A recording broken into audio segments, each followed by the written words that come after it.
સંપૂર્ણ ડ્રોઈંગ થઈ ગયા પછી મિત્રો આપણે હવે તેના બેકગ્રાઉન્ડનો જે કલર કરી રહ્યા છે એ બેકગ્રાઉન્ડનો કલર સૌ પ્રથમ મારી દેવો જોઈએ, જેથી કરીને આપણે દોરેલા પેઇન્ટિંગ ઉપર કંઈ પણ પડે અને પછી આપણે એ ફિગરોની અંદર જો કલર કરીએ તો સહેજ પણ ખરાબ બનતું નથી અને પેઇન્ટિંગ ની જે બ્રાઇટનેસ છે એ ગજબની જોવા મળતી હોય છે. ત્યાર પછી જ આપણે બેકગ્રાઉન્ડના કલર થઈ ગયા પછી જ ફિગરોની અંદરનો જે કલર હોય છે એમાં આપણે કામ કરવાનું હોય છે. ત્યાર પછી જ એની જે હેરસ્ટાઈલ હોય યા તો હેરનું જે કોઈ કલર હોય એ આપણે કરી લેવો જોઈએ. ત્યાર પછી જો સમય થઈ ગયો હોય તો ચા પાણી અને નાસ્તો પણ કરવો જોઈએ, જેથી કરીને આપણને થોડોક આરામ મળે આપણા શરીર માટે અને આપણા આરોગ્ય માટે પણ આપણે તકેદારી રાખવી જોઈએ કે સતત કામ કરતા ના રહીએ પણ આપણા શરીરનો ખ્યાલ રાખી અને પછી જ આપણે કાર્ય આગળ નિભાવવું જોઈએ, જેમાં ચા પાણી અને નાસ્તો પણ કરીએ, સમય મળે તો થોડો આરામ કરી લઈએ અને પછી જો આપણે આપણું કામ ચાલુ કરીએ તો વધારે અનુકૂળ રહે, જેથી કરીને આપણો થાક ઉતરી જાય અને પેટની પણ શાંતિ થઈ જાય. મિત્રો, કામ તો સતત કરતા જ રહેવું જોઈએ અને કરવું પણ જોઈએ, જેથી કરી અને આપણો હાથ બિલકુલ ફ્રેશ રહે અને ધાર્યું એવું કામ આપણે પૂરું પાડી શકીએ છીએ. તો મિત્રો, હવે નાસ્તો તો થઈ ગયા પછી પાછા આપણે આપણા કામ પર લાગી જવું જોઈએ અને આપણું જે ટાર્ગેટ છે કે એક દિવસમાં આપણે આટલું કામ કરી લઈએ છીએ તો હવે કામ ચાલુ કરી દઈએ અને જે પેલા કલર કર્યો હતો એના ઉપર જે આપણે આઉટલાઈન કરીએ, જેથી કરીને આપણું કરેલું કામ બિલકુલ આબેહૂબ લાગતું હોય છે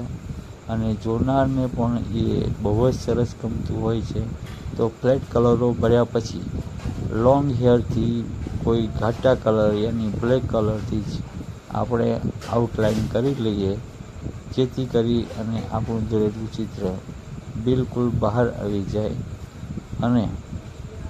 આપણું કામ એ રીતના પણ પૂરું કરી શકીએ, જેથી કરીને જોનારને બિલકુલ આકર્ષિત થઈ શકે છે. તો મિત્રો, આ રીતના આપણે આઉટલાઇનિંગ કરતા જઈશું. ધીરે ધીરે જે ડ્રોઈંગ કર્યું છે એના પર જ બ્લેક કલરથી આઉટલાઇનિંગો કરતા રહીએ અને એ રીતના જો ચિત્ર પૂરું થાય તો ઘણું બધું સુંદર લાગતું હોય છે અને એના કલરો પણ બિલકુલ બહાર આવી જતા હોય છે, જેથી કરીને એ ચિત્ર જોવામાં અને એના કલરોની જે બ્રાઇટનેસ છે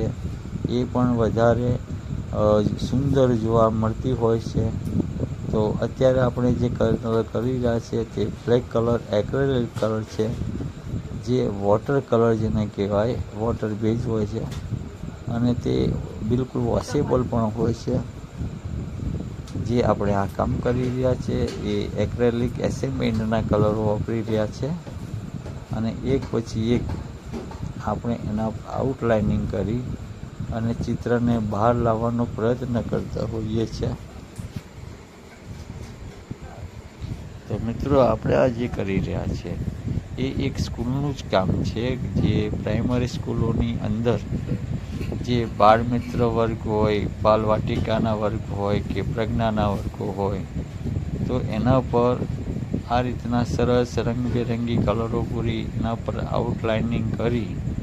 અને જે ચિત્રોનું સુશોભન કરતા હોઈએ છીએ, જેથી કરી અને બાળકોને આવા ચિત્રો જોવાનું બહુ જ ગમતું હોય છે અને બાળકો હંમેશા કલરોથી બહુ જ આકર્ષિત થતા હોય છે, જેની અંદર બધા જ ફાસ્ટ કલરોનો ઉપયોગ કરી અને એક ચિત્ર રંગબેરંગી તૈયાર કરતા હોઈએ છીએ. તો આ જે કલરો વાપરી રહ્યા છે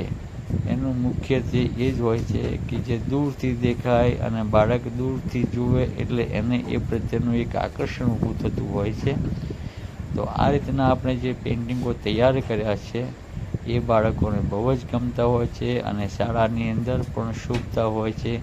જેથી કરી અને બાળકોની સંખ્યા વધે, બાળકોને ભણવાનું મન થાય અને ફરી વખત નવા બાળકો પણ આ જોઈ અને અવારનવાર સ્કૂલોની અંદર આવતા હોય છે અને શાળા પણ એટલી સુશોભિત થઈ જતી હોય છે. તો મિત્રો, આ છે અમારા જે કલરો વાપરી રહ્યા છે તે કલરો, અને આ રીતના અમે એક સુંદર મજાનું પેઇન્ટિંગ તૈયાર કરી દીધું છે. જે આપને ગમે તો તમારા મિત્રોને પહોંચાડજો, તમારા બાળકોને બતાવજો, અને તમે જો શિક્ષક હોય તો તમારા શાળાના શિક્ષકોને બતાવજો, તમારા ગ્રુપની અંદર શેર કરજો, જેથી કરીને અમારા જેવા કલાકારોને આવું કંઈક કામ મળી રહે.